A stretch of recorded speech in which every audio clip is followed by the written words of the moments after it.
to Dog Central Live on a Monday night, March 4th. Hope you guys are all doing well. I am back from a little vacation down to Florida last week and refreshed, excited to talk about some college football.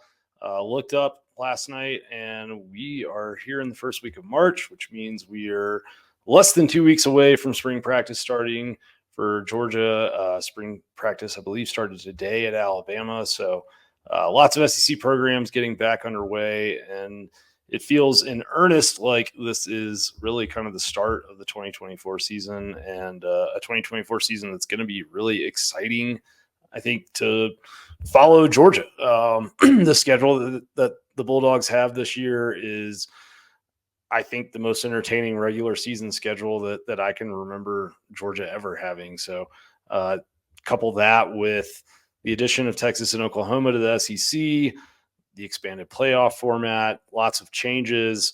Georgia has a chance to go 3 out of 4 in national titles. I know they wanted to go 3 straight, but 3 out of 4 would still be very, very historic in a good way for UGA. So lots to play for, lots to follow, and it feels like we're really getting started right now. We are going to talk a little bit about this 14-team CFP nonsense that's being proposed. We'll get into all of my thoughts on that later. I almost went down that path right now, but I'm going to start out real quick, talk about a couple names on offense that have been drawing good attention during Georgia's offseason workouts. Talked to some sources over the weekend, kind of trying to get a vibe on who to keep an eye out for as we move into spring practice here, starting in about 10 days. And just wanted to, I always look at spring practice as not really the time when position battles are determined, but it is the time when the contenders for position battles are determined. And I think, we're likely to see probably another wave of transfers across college football, and that includes Georgia, obviously, after spring practices.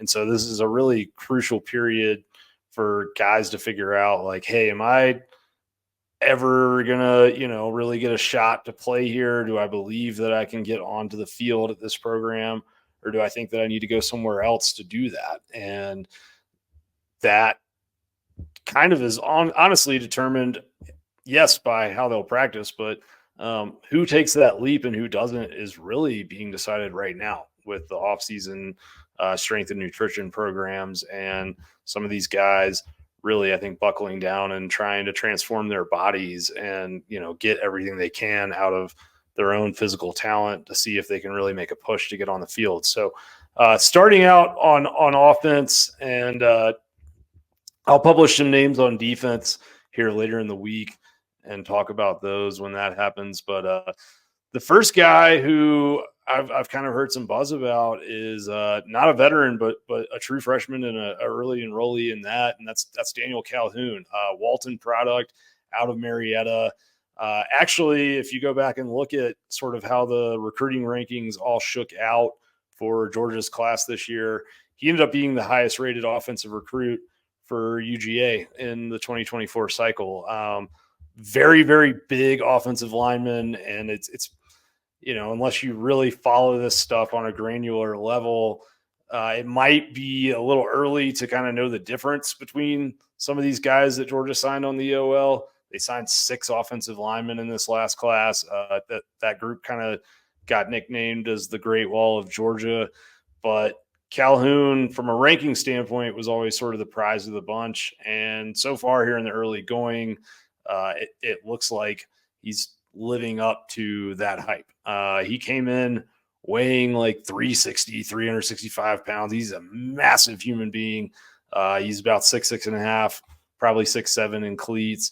And I heard that Georgia liked what they saw from him in bowl practices, but it sounds like they really like what they've seen from him this offseason. He's slimmed down some since getting into the strength and nutrition programs. Always like moved well for a guy that's that big, that's pushing 360, 370. But they've been able to kind of, I think, get some of the, some of that baby fat off of him, for lack of a better term. And it's helped with his agility, which was already very, very good, especially considering his size. And I think there's a belief that he could get himself into the mix to play early in his career. Now, that doesn't mean I think that he's going to come in and like push for, first team reps as a true freshman. This is not the year to do that really at Georgia. If you look at what they bring back, I mean, they basically started 3 guards throughout the year last year with Fairchild and Morris kind of switching off at left guard and Ratledge being entrenched at right guard. They get all 3 of those guys back. You do lose Amarius Mims at right tackle, but it was kind of interesting looking at the hype, so to speak, around his combine performance, which was definitely warranted. Like, he did a lot of really good things at the combine, and you see him, he carries 340 pounds without looking sloppy or, like he's got really much any body fat at all. Like, he is an elite athlete. And as much as it hurts to lose a guy like that, it's also important to remember that I believe he was 8th on Georgia last year in terms of overall blocking snaps played. Like, he got hurt against South Carolina. We didn't see him until late in the season, and then he got hurt again in the SEC championship, and we didn't see him after that. So he really didn't play that much for UGA in 2023. And yes, would you love to have him on your roster? Absolutely. Anybody in college football would, and it's starting to look like anybody in the NFL would as well. But it's not like Georgia really ever got to truly see what it would be like to have him entrenched as a starter at right tackle. So with Calhoun, he's coming in and he is projected to be a tackle. You have Xavier Truss coming back, who was really the guy that ended up playing right tackle most of the year last year because of Mims being hurt. The other one that you have coming up, and this kind of brings me to the next name that there's been a bunch of hype around, is Monroe Freeling. 5-star in the 2023 class, looked good at times when he got into games last year. Like, just, not even during film review, but even watching in real time some games that he got into, it was like, that dude looks the part. He was on the lighter side. He is 6'7" as well, but came in, under 300 pounds and added some weight last year throughout the offseason and throughout, I think, fall, but really has gotten, I think, another good jump, it sounds like, during this year's offseason program. And, moving up towards that 320 to 330 size, which I think that's where they want him to play around. And he's approached offseason workouts like a guy who wants to start for Georgia in 2024. And I think his ceiling, might be a little bit higher than some of the options that they could end up having at right tackle. And so I think it's a good sign for Georgia that he's kind of progressing the way that he has been. I expect him to be one of the bigger stories of spring practice and push Xavier Truss for that starting right tackle job. I think that battle will go into fall camp for sure, but I think it would be a good sign for Georgia if he was able to win that battle. He's the son of a yoga teacher, actually. I believe his mom's a yoga teacher. So, like, for a big man that's his size, he actually has great flexibility, just moves really, really well. Very good athlete, high ceiling, and has been, going through off-season workouts and sort of maximizing some of those physical gifts and just putting more muscle and size onto that long frame that he's got. But yeah, bringing that back to Calhoun, I think there's 3 tackles clearly ahead of him on the roster with Freeling, Truss, and Ernest Green, who was really, really good at left tackle last year as a redshirt freshman. So do I expect him to push to, play first team reps? No, I don't. But I do think that, he is setting himself up through his work in the offseason program to push to be on Georgia's 2 deep. And that's not nothing, because with Georgia potentially playing as many as 17 games in 2024, I think they might approach some of their lesser opponents with a little more aggression than they have in years past. I could see them kind of trying to knock teams out early. Like, let's not put Beck out there for the third quarter. Let's not trot, some of our starters out there when we don't have to. You've got road games at Kentucky, which is always a physical game. And then you've got the Alabama, Texas, Ole Miss slate. You've got the game in Jacksonville against Florida. Like they've got a lot of big time, probably physical slobber knocker kind of games that they know they're going to have to play in, a potential SEC championship game, and then potentially as many as 4 playoff games if they win, and if they're not, a conference champion who gets a top 4 seed. So Calhoun being a guy who could make his way into that 2 deep on the offensive line is probably a little more significant, honestly, than maybe it would have been at this time last year, just because the vibe that I've gotten from Georgia all offseason, talking to people close to the program, is that they are really trying to build depth, even in a way that maybe they haven't in the past. Like, they are trying to have got 3 scholarship quarterbacks that they feel comfortable playing, and playing in big games. They want to have, I think 10 offensive linemen that they feel comfortable playing, just because it's going to be a long physical season. And I think they expect to have some injuries and some attrition at time. And they want to be prepared for that. And I think that what you saw happen to Florida State in 2023 kind of scared a lot of people around the country. And I think Georgia was included in that, where it's like, man, we better have guys ready to go at every position, and we better go 2 and 3 deep at every position, because you don't want your season derailed by one injury. And you saw that happen to FSU. Staying on the offensive line, another name that I've heard a lot of good things about this offseason is Tate Ratledge, which, he's an entrenched guy. He's started for Georgia in 2022 and 2023. He would have started for them throughout 2021 if he hadn't been injured on the first series of that opener at Clemson that year. In 2022, he kind of needed some time to sort of get, he sort of played his way back into form from that foot injury, which those injuries are really tricky for big guys. 2023, he started off a little bit slow. And I think he talked about that pretty openly in the press. I think Kirby Smart talked about that openly. I don't think I'm saying anything, insulting or controversial there. He didn't look like the same player that he was the second half of the year, the first few weeks of the season.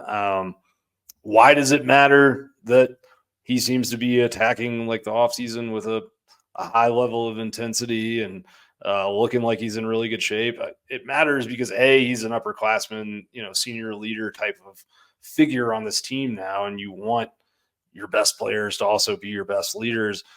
But it also matters because Georgia starts out with Clemson. They go to Kentucky in week 3. They get Auburn early in the year. They have games early in the season in 2024 that they really didn't have in 2023. And I don't think 2024 will be as forgiving on the Georgia offensive line if they come out maybe a little bit slow and a half step behind on certain types of plays. I thought there were times early in the season last year where those guys, might run some gap scheme, and just not just Ratledge, but across the board, pulls were a little slow, and they weren't maybe getting to the edge as quickly as they did later in the year. So I think as opposed to kind of playing your way into shape, it seems like a lot of these guys, and especially Ratledge, are trying to really hit the ground running and be in excellent shape for spring practice, and carry that all the way through summer and fall practice and into the 2024 season, which is, I think, a good sign for Georgia. 2 other names that I've heard good things about in terms of offseason program. Both are at the wide receiver position. One of them is Dominic Lovett.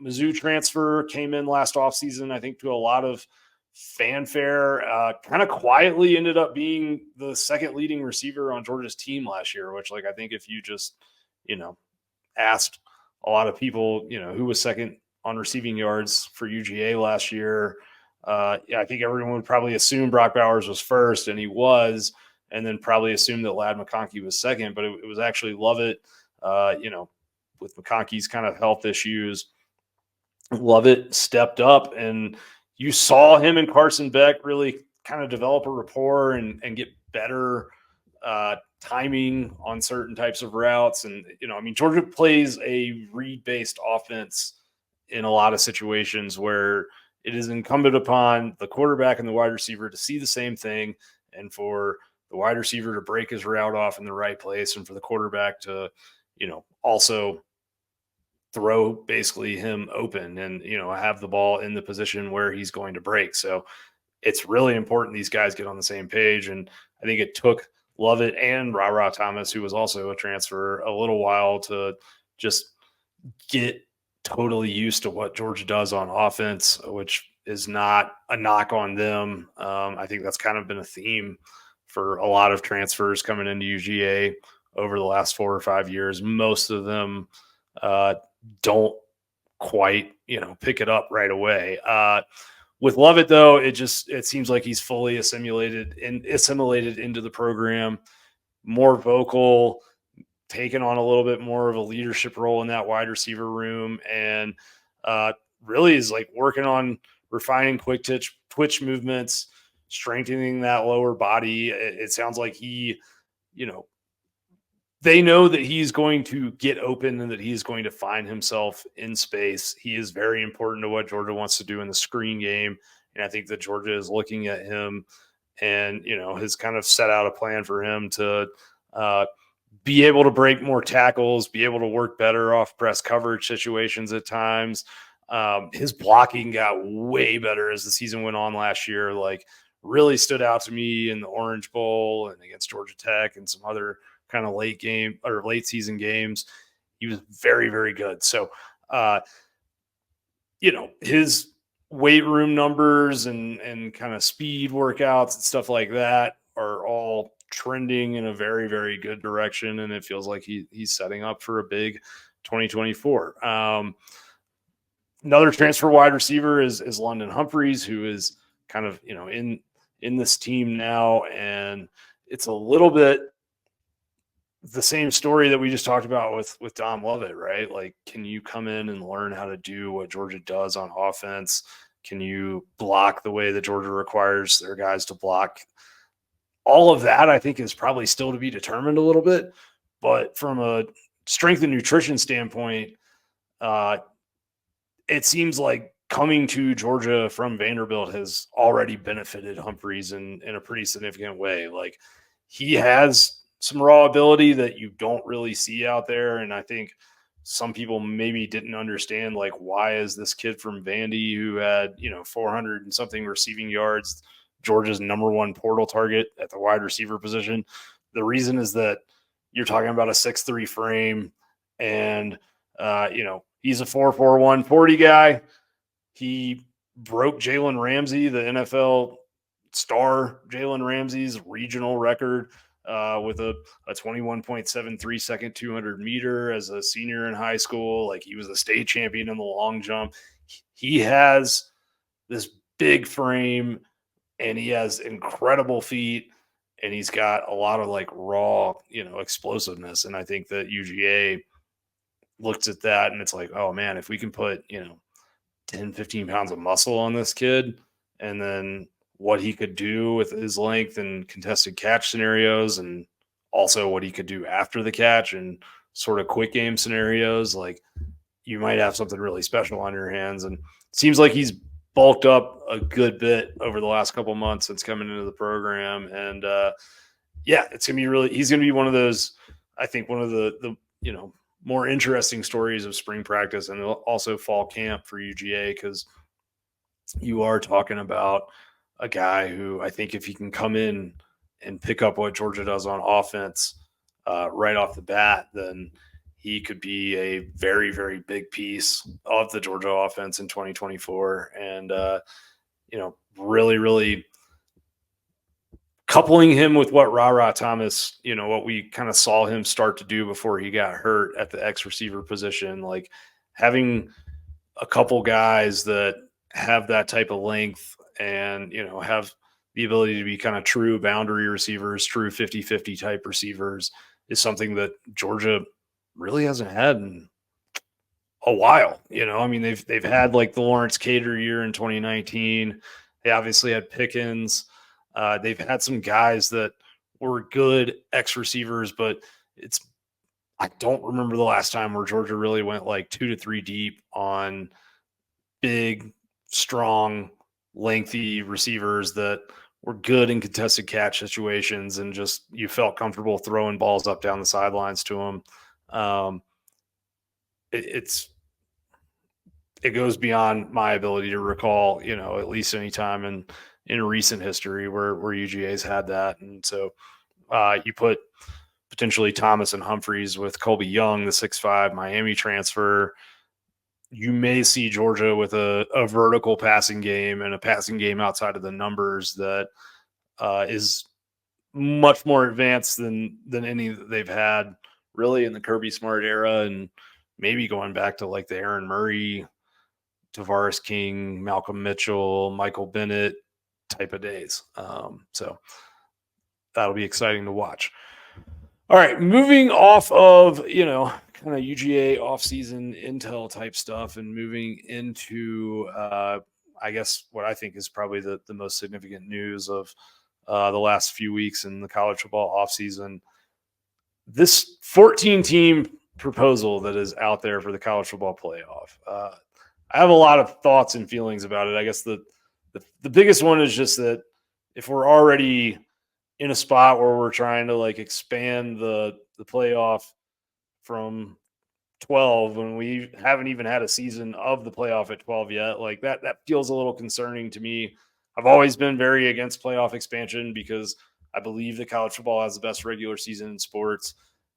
There are things that I like about this 14-team scenario in the sense of it seems like they're trying to preserve the importance of the regular season and put a lot of weight on conference standings and conference championships in terms of determining who makes the playoff and taking some power out of the committee's hands, which I think is good because like I still haven't figured out why Alabama losing to Texas in I think week 2 of the season equals, Texas beating Georgia in week 15 of the season. Like, that's kind of how the math worked out or the standings worked out last year. And that never really, that transitive property and the selective use of the transitive property never really seemed fair or logic based to me in 2023. So good. I'm fine with that. But you can also do that in a 12-team format. What's crazy to me about this 14-team format, and I want to make sure I am speaking correctly here. So let me just pull this up. Okay, so this would be what they're calling a 3-3-2-2-1 model for the 14-team playoff bracket. And so that would feature 3 automatic spots for the Big Ten and SEC, 2 spots automatic for the Big 12 and ACC, and 1 for the Group of 5, as well as 3 at-large spots, basically. Okay, so and then in this scenario, in this 14-team scenario, right? Like anyone that understands brackets knows that 14 doesn't work out as cleanly as like 8 or 16 or even 12 does. So in this scenario, the Big Ten champion and the SEC champion gets a double bye basically to the semifinals. All right. Well, I have issues with that because I think that college football, we've seen enough over the years that, innovation happens at the college level all the time. Like we saw the 2007 West Virginia season where, Rich Rod's gang almost went to a national title and they had Pat White and Steve Slayton and they discovered the read option that ended up going all over football by mistake and they had a leg up on the rest of the sport for a little while until defenses caught up and figured out how to stop it. We saw some of that with like the Briles offense that Baylor ran. Like we see these teams pop up in weird leagues sometimes that have discovered something schematically that the rest of the sport hasn't caught up to yet. And I think that there should be space available for them being, one of the best teams. Like I think if you put the SEC champion as a 1 seed every year, are you probably going to have the best team as the 1 seed? Yeah, you are, I think. But like, I don't really feel that way about the Big Ten.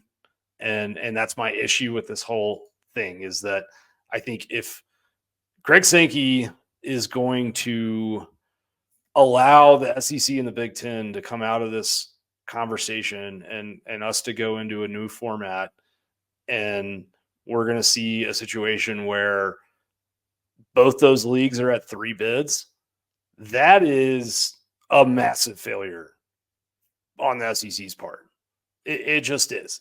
There's no historical basis. There's no real good data-based argument or football-based argument that would allow for anyone to come to a logical conclusion that the Big Ten is the SEC's equivalent in terms of a football league. In fact, the Big Ten and the ACC are much more.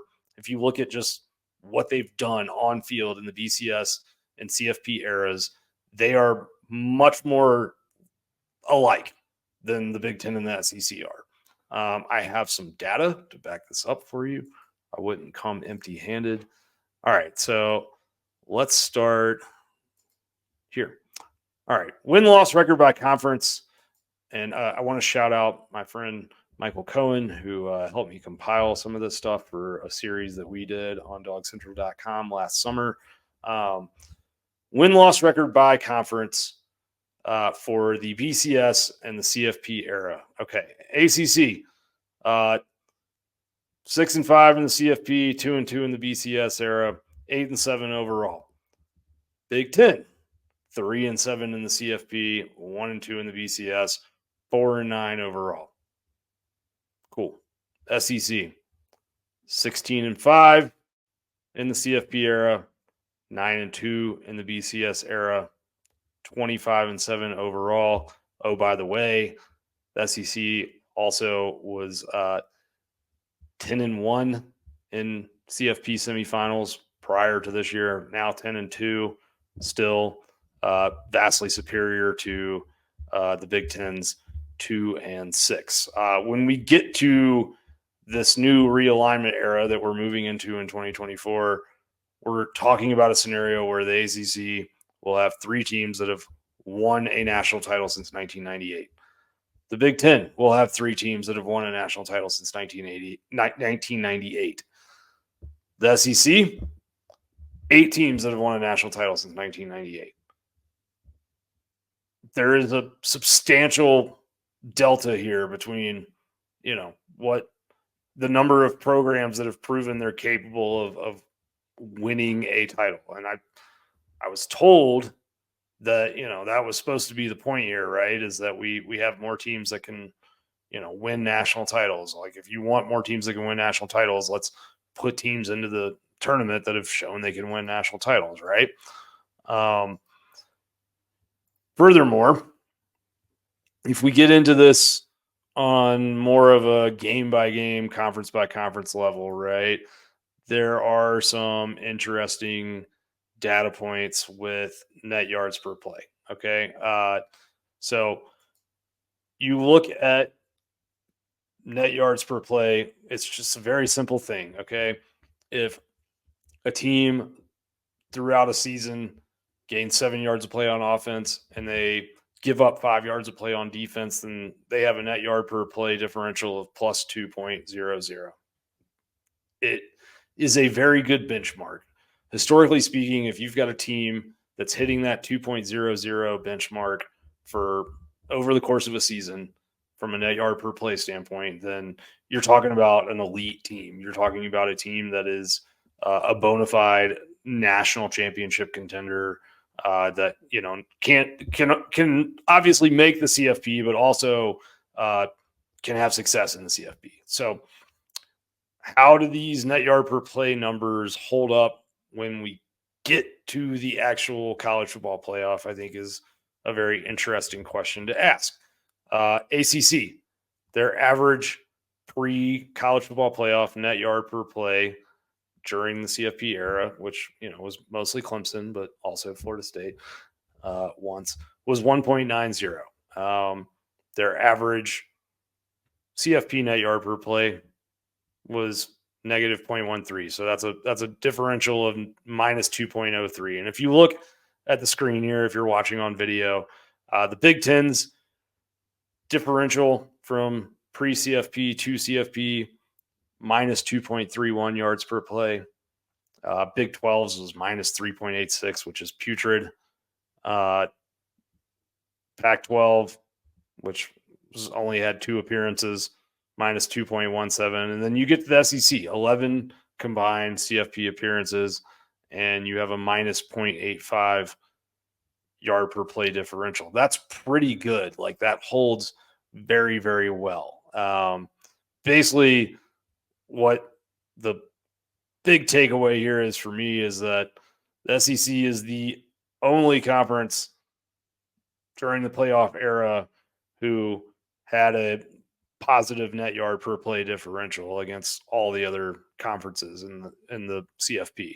And it was 1.36. Like, if you outgain a team by 1.36 yards a play, barring some bad turnover luck or some weird flunky special teams or field position type errors, you're probably going to win. You know, it's going to take a lot's going to have to go wrong from outside a down to down basis for you to lose those games.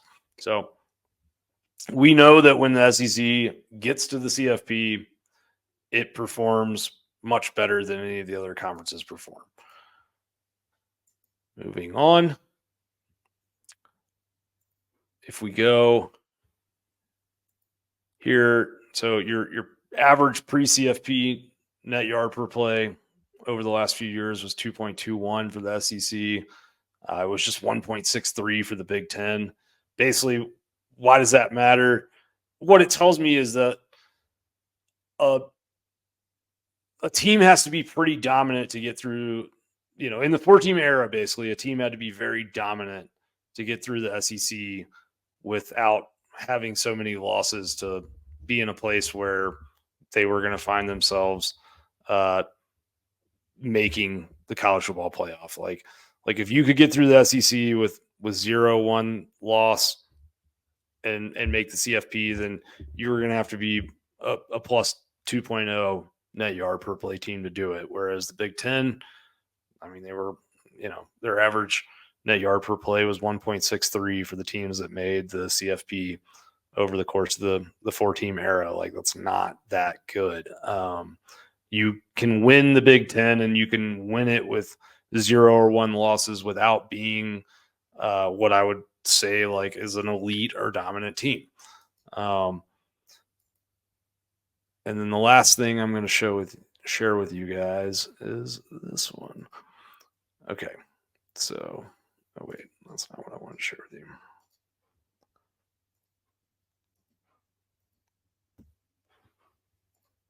All right.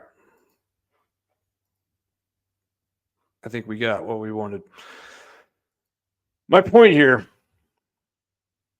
is just that, you know, if you look at all of the historical modeling, if you look at the historical results,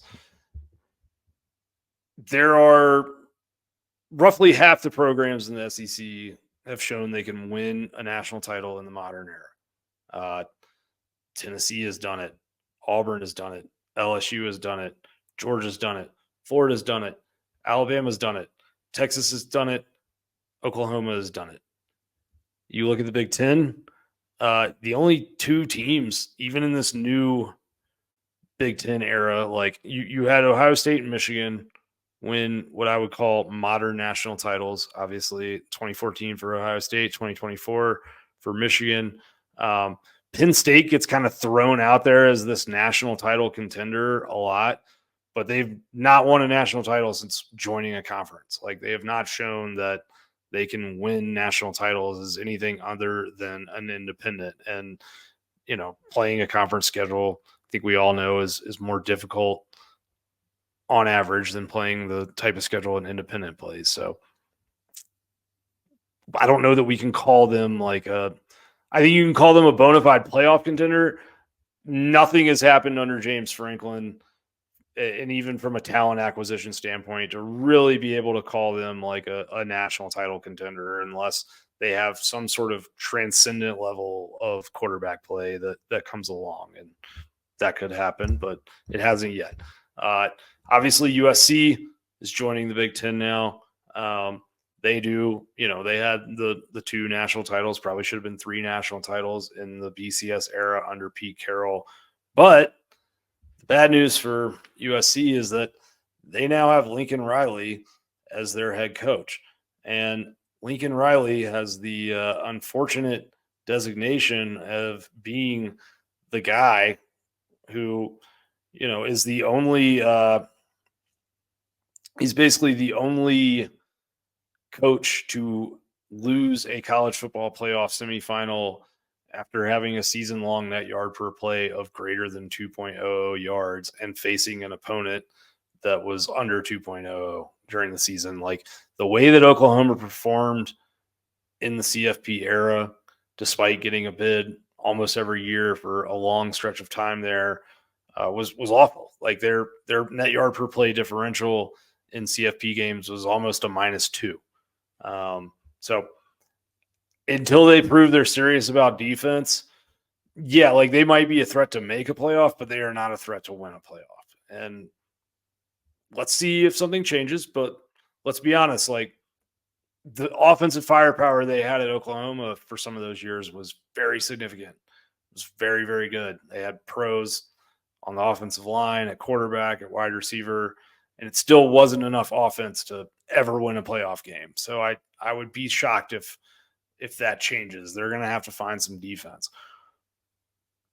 The last thing I'll point out in this whole kind of conversation is just the blue chip ratio, right? Which is something that Bud Elliott does.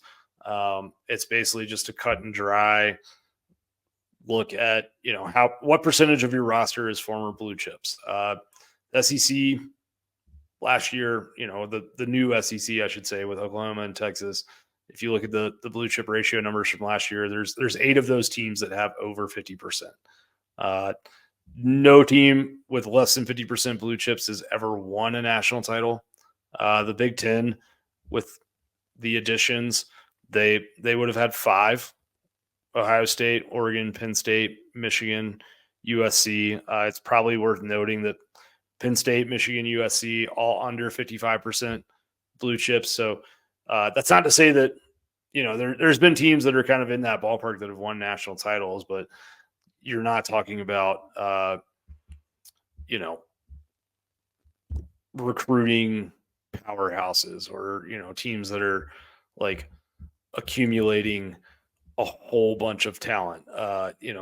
They're good teams and they have committed fan bases and more than anything, they're big brands, but they are not teams who are really like competing with the Georgias, the Ohio States, the Nick Saban era Alabamas on the recruiting trail. And that's fine. Like neither did Clemson, but Clemson also went and signed Deshaun Watson and Trevor Lawrence. So we'll see like how that changes with the NIL era. Obviously the portal is causing for talent to be redistributed like every 6 months in this sport right now. There is a lot of factors that are coming into play that could change some of those historical trends, but they haven't yet. And that's the most important part of this is that if Greg Sankey is sitting at that table and acting like the Big Ten and the SEC are equivalent in terms of on-field product and in terms of producing national title caliber programs, then he's wrong. Like the ACC really should be sitting there and saying, if the Big Ten gets 3, then why don't we get 3? They have the same number of programs that have won national titles in the BCS/CFP era since '98, which is 3. They have almost the same number of blue chip ratio teams. The Big Ten's got a big, fat contract with Fox that is going to pay them a lot of money over the coming years.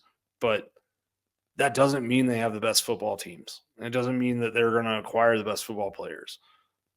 History has shown that, and population trends, truthfully, have shown that like people are moving to the Southeast. In some places, they're moving to the West, more to the Southwest, honestly, like Arizona and places like that. But they're leaving, the Ohios and the Iowas of the world in many cases. More good football players are being put in, warmer parts of the country. And the Big Ten went and got USC. They went and got UCLA. I understand that, but those are teams that have not competed for national titles in the last 20 years or longer. Even if we want to count them as national title contenders, Big Ten still comes up 3 to 4 programs short of the SEC in terms of bona fide, proven national title contending programs, and programs that have proven they're serious about football and that will do as much as they can from a resources and spending standpoint to attract elite coaching talent that will attract elite players. And until we see something different, Greg Sankey walking in that room and giving away bids to the Big Ten is a failure. It's a colossal failure. And unless this 14-team format is going to include more auto bids or more buys for the SEC than it is for any other league, they shouldn't be sitting at that table and discussing, agreeing to anything that falls under that umbrella. It's just that cut and dry. So that is what I've got for you guys tonight. As we move into spring practices and another portal window coming up in about 6 weeks, and kind of all of the off-season fun, I will be back here at least once a week and probably twice a week. A lot of times we'll do a Q&A show with the Dog Central subscribers weekly, and then probably a show that's more this kind of format. So hope you guys will join it. Please like this or retweet it if you see it, or most of all, subscribe on YouTube. This will be available in podcast format as well. So hope you guys will check it out and appreciate you watching. Looks like there was quite a few of you watched live this evening. So thanks for spending some of your night with me, and we'll see you next time.